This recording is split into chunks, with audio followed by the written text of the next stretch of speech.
कहिलेकाहीँ जीवनले यस्तो पीडा दिन्छ जसलाई शब्दले बयान गर्न सक्दैन।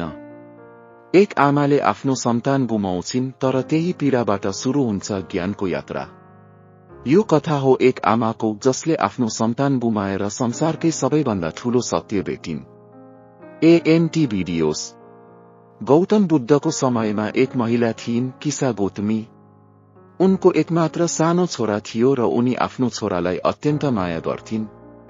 एक दिन अचानक बच्चा गम्भीर बिरामी भयो। उनले धेरै प्रयास गरिन्, धेरैसँग सहयोग मागिन्, तर केही दिनमै त्यो सानो बालकले प्राण त्याग्यो। संसारका लागि त्यो बच्चा मरिसकेको थियो, तर आमाको हृदयले त्यो सत्य स्वीकार गर्न सकेन। किसा गौतमीले आफ्नो सानो छोरालाई काखमा बोकेर गाउँभरि औषधि खोज्दै हिँड्न थालिन्। उनी जसलाई भेट्थिन् उसैसँग बिन्ती गर्थिन्, मेरो छोरालाई जिउँदो बनाइदिनुहोस्। कसैले सम्झायो, मृत्यु अन्तिम सत्य हो, बच्चा अब फर्कदैन। तर उनले कसैको कुरा सुन्न चाहिनन्, उनको मन आशामा अडिग थियो। अन्ततः कसैले उनलाई बुद्ध कहाँ जान सल्लाह दियो।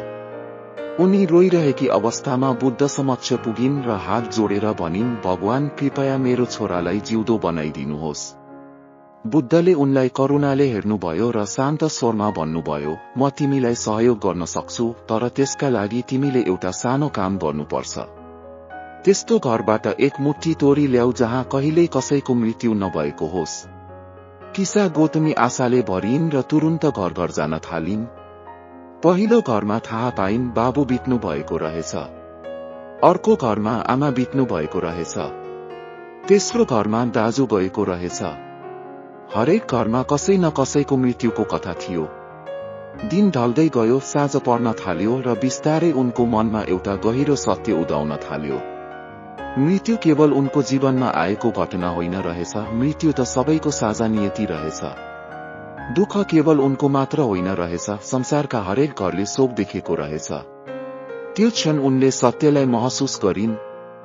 जन्म छ भने मृत्यु पनि अवश्य छ। त्यो रात उनले शान्त मनले आफ्नो सानो छोराको शवलाई गाडिन्। त्यो दिन उनले आफ्नो छोरालाई मात्र गुमाइनन्, उनले आफ्नो अज्ञानता पनि गुमाइन्। अर्को बिहान उनी फेरि बुद्ध समक्ष पुगिन्। अब उनको रोदनमा अस्वीकार थिएन, स्वीकार थियो। बुद्धले भन्नुभयो, सबै जन्मेको वस्तु नश्वर हुन्छ। जो यस सत्यलाई बुझ्छ ऊ दुःखबाट मुक्त हुने बाटोमा प्रवेश गर्छ। त्यसपछि किसा गौतमी बुद्धकी शिष्य भइन्। ध्यान र साधना मार्फत उनले जीवनको सत्यलाई आत्मसात गरिन् र अन्ततः आत्मिक शान्ति प्राप्त गरिन्। यसरी एक आमाको असह्य पीडा ज्ञान र जागरणमा परिणत भयो।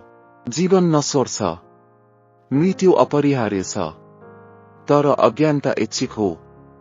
सत्य शाश्वत छ र जसले यो सत्यलाई आत्मसात गर्छ ऊ दुःखमा पनि टुट्दैन, ऊ मुक्तिको बाटोमा अघि बढ्छ। यदि यो कथाले तपाईको मनमा सानो भए पनि उज्यालो बाल्यो भने एएनटी भिडियोसलाई लाइक गर्नुहोस्, सब्स्क्राइब गर्नुहोस् र यो सन्देश अरूको जीवनमा पनि पुर्याउन शेयर गर्न नबिर्सनुहोस्।